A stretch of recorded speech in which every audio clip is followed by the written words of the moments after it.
तो फ्रेंड्स आज मु आपण मानकु चना सागर गोटे सिंपल रेसिपी करके देखैबी।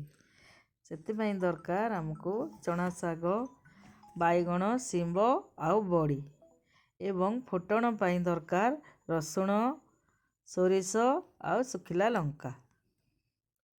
तेबे चलंतु स्टार्ट करवा हम रोसई।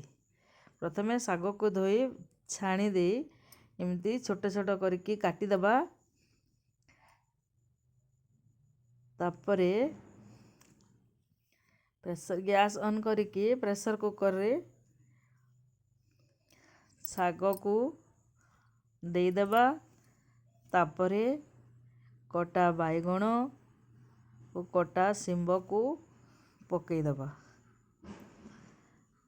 स्वाद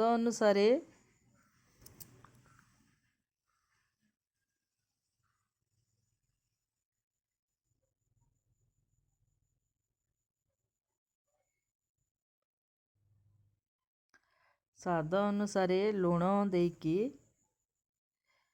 प्रेशर कुकर को गोटे सीटी मारिबा जाए हाई फ्लेम रे बसईदेबा।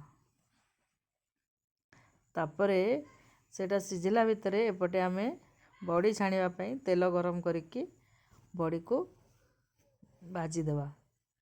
गोल्डन ब्राउन हला जाए भाजीबा।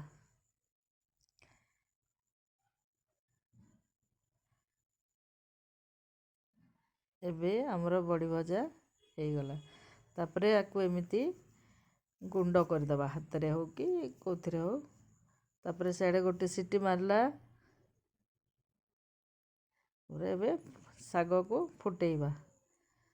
से कढ़ई बसिकी तेल पकेइबा। तापरे सोरिष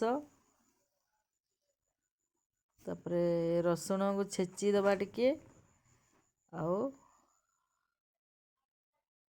छेचा रसुण को आओ सुखिला लंका को पकई दबा। तापरे साग को तापरे दे दबा। टिके एपट सेपट करके मिस ताको चलई दबा। चलैके टिके टिके प्रेस कर देउथबा टिके टिके सेरा जेमिते सब मिसी जीव वेजिटेबल आ साग। तापरे ता ऊपर बड़ी पकई दबा। देखंतु एबे साग रेडी हो गलानी। आउ एमिति नुआ नुआ रेसिपी देखिबा पई मो चैनल को सब्सक्राइब एवं लाइक शेयर करबा को भूलिबेनी। Thank you.